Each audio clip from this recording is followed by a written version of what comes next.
Hey guys, I hope everyone's doing well. So, I kind of want to take a moment and talk about something a little bit more closer to home. Something that I feel like a lot of people take for granted.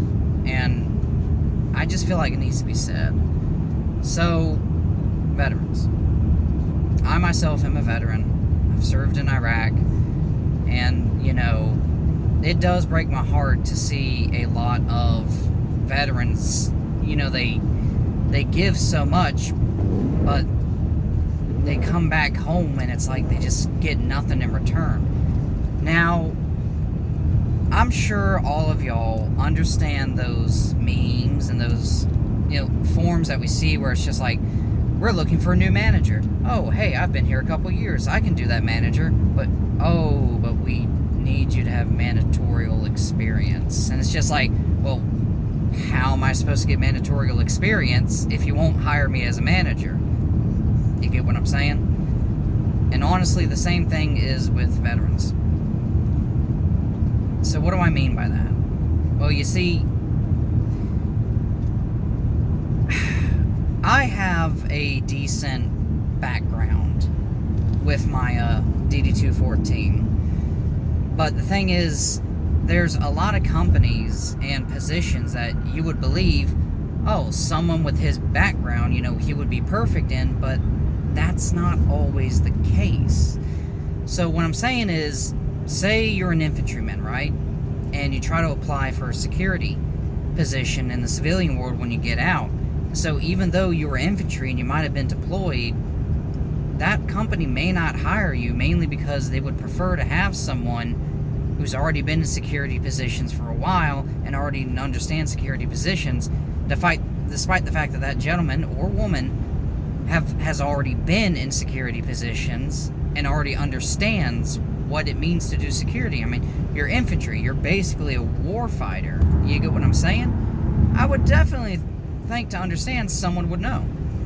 And then if you were like an 88 Mike or a fueler, you're working around chemicals and 18-wheelers, tractor trailers, whatever you want to call them. You're working around all that stuff and all that heavy machinery, yet in the civilian world, you still have to get your CDL, and, someone would still go, oh, you drive all this for the Army, that's cool, but we are looking for someone who's done it in the civilian life. Now, is there benefits that veterans share that the normal folks don't? Absolutely. Like to get your concealed carry law, or permit, it depends on the laws of the state, but, here in Virginia, all you got to do is go to the courthouse, show them a copy of your DD214, and boom, that's it. They will give you your concealed carry.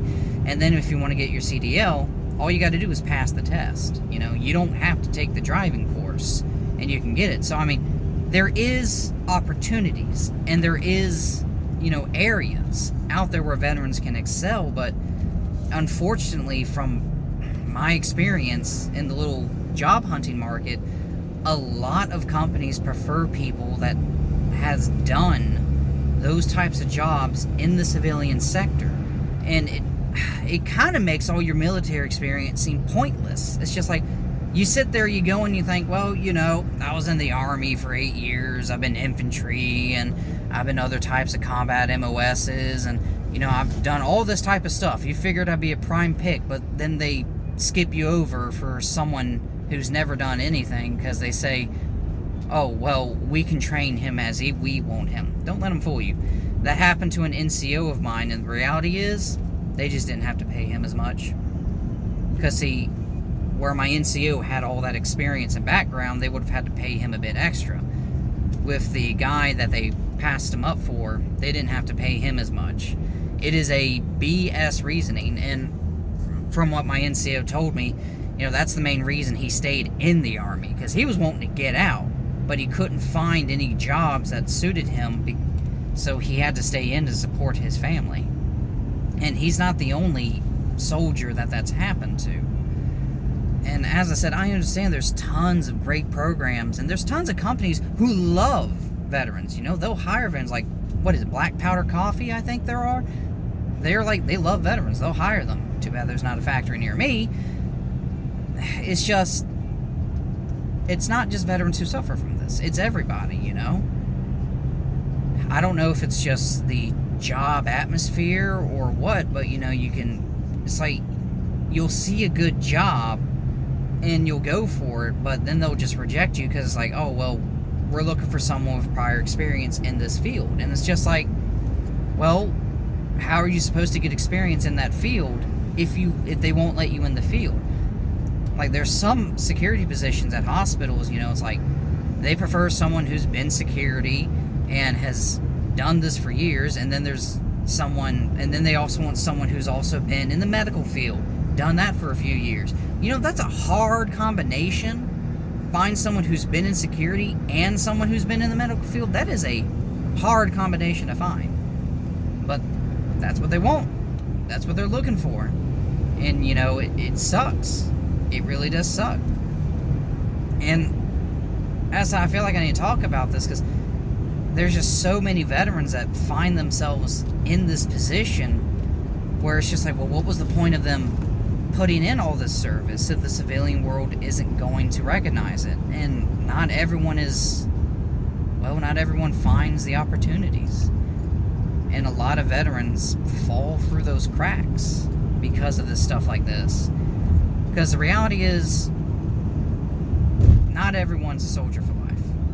And what I mean by that is, not everyone can do 20 years, 30 years, and just keep going and going and going. There are people who, they go in the Army, they do their time, they do their service, and they want to get out. And that's fine, but then they fall through the cracks, and it's really sad. And the reason I'm talking about it is try to bring a little bit of awareness of this, that, you know, it's not just, you know, civilians. Like, hell, there's even college kids that go to college and get an education, and even they can't sometimes find a job with a degree that they did. It's the same thing with veterans. You know, we have these military backgrounds that we think would be perfect for this job, but we get passed up. And it makes it very hard. Because, as I said, a lot of the civilian jobs, yeah, they'll say, you know, someone with military background, they'll accept them, but most of the time they also want someone who has been in these positions before. And as I said, with any job, it's really hard to hire someone with experience if you don't give them experience. Folks, I'm sorry if I rambled a lot, but it's just something that's been on my mind for a while, and, you know, I hope maybe I'll reach this and go, well, damn, sometimes veterans really give our all, and sometimes we don't even get anything in return. I'll see y'all later, folks.